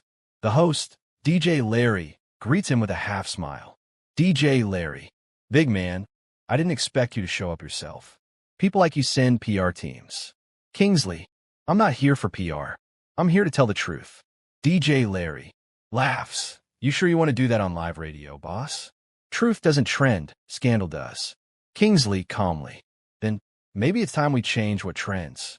He sits, removes his wristwatch, and leans toward the mic. Kingsley into mic. To everyone listening. Yes, the stories are true. A maid lives in my house. Her name is Funke Adeyemi. But what you've heard is wrong. She's not my scandal. She's my reminder. She saved my son's life when I was too busy chasing wealth. If that makes me guilty, then I confess. I failed as a father, not as a man. The radio room goes silent. Even DJ Larry looks stunned. Kingsley continues. Money can rebuild a company, but it can't rebuild a child's trust. So from today, I'm choosing differently. I'm choosing to be present. And I hope wherever Funk is, she knows I'm grateful. He stands, leaving before applause or questions can reach him. Int. Small room. Somewhere in Ajagunal. Same time. Funk sits on her sister's couch, peeling cassava slowly. The small radio nearby hums with static. Then Kingsley's voice cuts through, steady and emotional. She freezes. The knife slips slightly from her hand. Kingsley, on radio. If she's listening, I just want to say, thank you, Funk. You didn't just protect my son. You saved me too. Funk presses a hand to her mouth, eyes filling with tears. Her sister, Yetund, looks at her. Yetund, whispering, that man, he really means it. Funk nods silently, tears falling. Funk softly, maybe people can change. EXT, radio station, evening. Reporters wait outside again, but this time their tone is different. Instead of mockery, they shout, Sir, do you plan to reunite with her? That was a brave speech. How's your son doing now? Kingsley stops briefly, looking up at the chaotic skyline. For the first time, the noise doesn't scare him. He smiles faintly and whispers to himself. Kingsley, one step at a time. The city fades behind him as he walks toward his car. No longer the untouchable billionaire, but a man finally trying to make things right. The city doesn't sleep. Cars crawl through puddled streets. Neon lights blink from tired bars, and the hum of generators fills the air. In the middle of it all, the giant glass tower of Adabanjo Holdings glows like a crystal cage against the night, cold, bright, and lonely. Kingsley's office, continuous. Kingsley sits behind his massive desk, the city's reflection shimmering across the glass wall behind him. He's not working. His laptop screen shows a paused video, a gossip segment replaying Funk's name over and over. A maid or a mistress. Billionaire Kingsley Adabanjo under fire. He slams the laptop shut. The sound echoes like thunder in the empty room. A knock breaks the silence. His secretary, Chica, steps in nervously. Chica, sir, the board is calling another emergency meeting. They say the investors are worried. Kingsley, flat. Investors always worry when humanity enters the story. Tell them I'll join in 10 minutes. Chica hesitates. Chica, sir, there's also a message. From a lady. Kingsley looks up sharply. Kingsley. Funk? Chica nods. She didn't call. She sent a letter. Someone dropped it off this morning. She hands him a small brown envelope, handwritten, no sender's name. He opens it carefully. Inside, one page. The handwriting is neat, deliberate. Sir, thank you for everything. Junior deserves peace, not noise. Take care of him, and don't let the world make him afraid of love. Funk.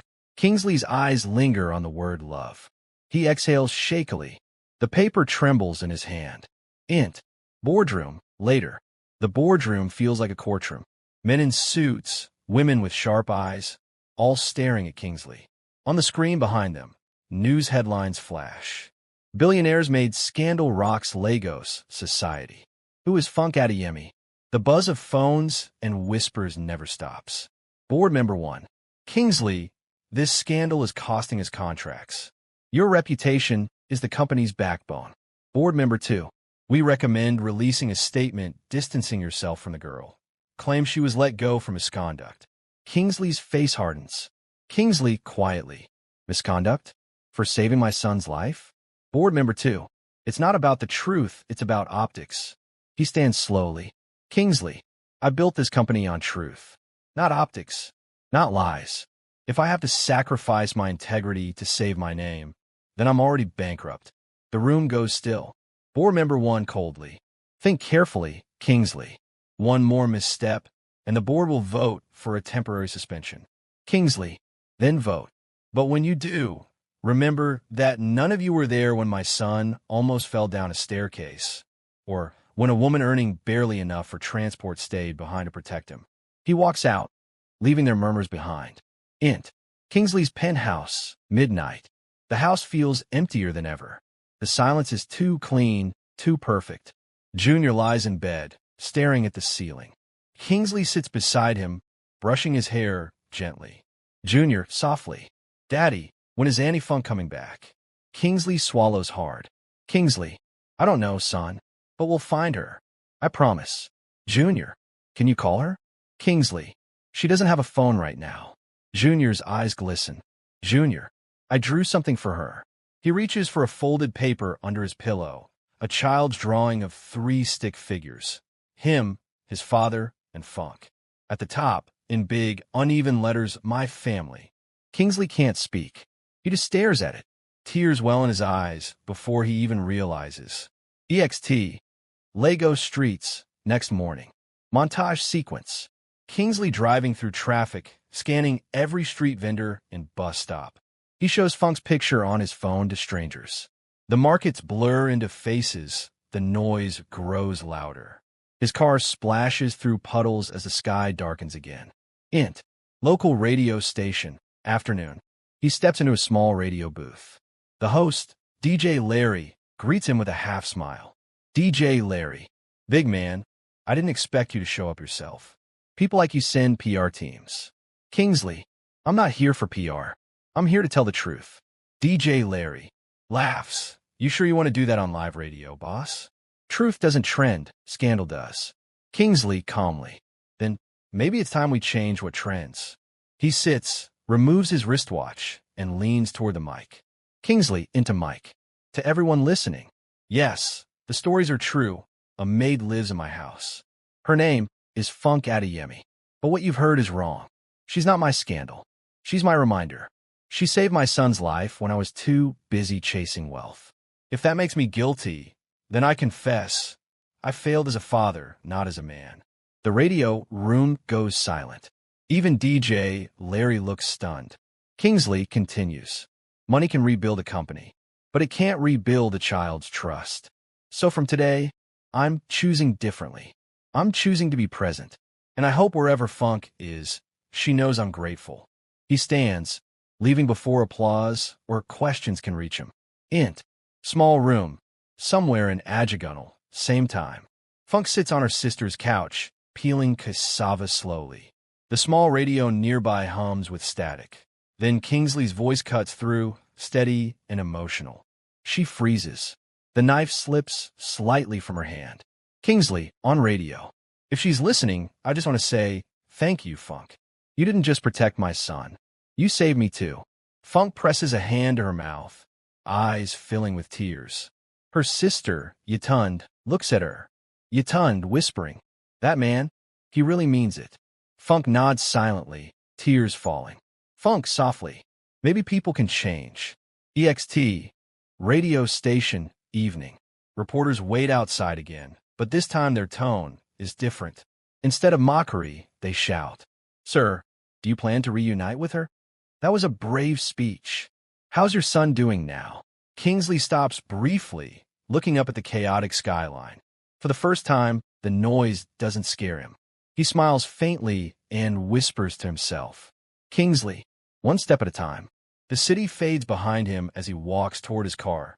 No longer the untouchable billionaire, but a man finally trying to make things right. The city wakes slowly, sunlight breaking through haze, hawkers setting up stalls, buses honking. A faint radio plays somewhere nearby. The billionaire who spoke his truth has become the people's favorite story. Int. Adabanjo compound. Morning. Funke folds her few belongings into a small travel bag. Her sister, Yetund, leans against the doorway, arms crossed. Yetund, you sure about this? Lagos big men talk sweet when cameras day around. Funke quietly, I'm not going for him. I'm going for Junior. He deserves to see I didn't abandon him. Yetund sighs, then hugs her. Yetund, just promise me. If they hurt you again, this time you walk away for good. Funke, I promise. Funke ties her scarf, picks up her bag, and steps into the bright morning light. EXT, Adabanjo Estate, afternoon. The mansion looks different. Fewer guards, fewer expensive cars. Simpler, quieter. Funke hesitates at the gate. The new gatekeeper eyes her curiously. Gatekeeper, madam, you looking for someone? Funke, tell Mr. Kingsley. Funke is here. The man's eyes widen slightly. He rushes inside without a word. Int. Kingsley's office, same time. Kingsley is seated beside Junior, helping him with homework, something unimaginable a few weeks ago. He looks healthier, calmer. The door opens. The gatekeeper peeks in. Gatekeeper, sir, there's a visitor. Kingsley, I said no meetings today. Gatekeeper, hesitant. It's Funke, sir. Kingsley freezes. Junior's eyes light up instantly. Junior excited. Andy Funk. He jumps from his chair before Kingsley can move. The boy dashes down the hall, shouting her name. Int. Foyer continuous. Funk stands awkwardly by the staircase, holding her small bag. Then footsteps. Junior appears at the top of the stairs, tears already streaming down his face. Junior crying. You came back. He runs to her, hugging her tightly. Funk kneels, embracing him with trembling hands. Funk softly. I missed you so much, my prince. Kingsley appears behind them, silent, watching. For a moment, he can't speak, guilt and gratitude fighting for space in his chest. Kingsley softly. Funk. She stands slowly, still holding Junior's hand. Their eyes meet, the weight of everything between them heavy but human. Kingsley. I don't have the right words, but thank you for giving me back my son. Funk. You don't owe me thanks, sir. You just had to see what really mattered. Kingsley. Please, don't call me sir. Not anymore. He steps closer. Kingsley gentle. You reminded me that money means nothing without kindness. I can't change the past, but maybe we can build something better together. Funk looks unsure. Funk. Together? You mean as? Kingsley, interrupting, sincere. As partners. As people who care about the same little boy and about doing right. Junior squeezes both their hands. Junior grinning. Can Annie Funk stay forever? They both laugh through tears. Montage, the new beginning. Clapperboard soft, instrumental music plays. Kingsley, Funk, and Junior eating breakfast together, laughing. The media headline on screen. Billionaire family reunited. Kingsley Adabanjo launches Hope Foundation to support domestic workers. Funk teaching young girls at a community center bearing her name.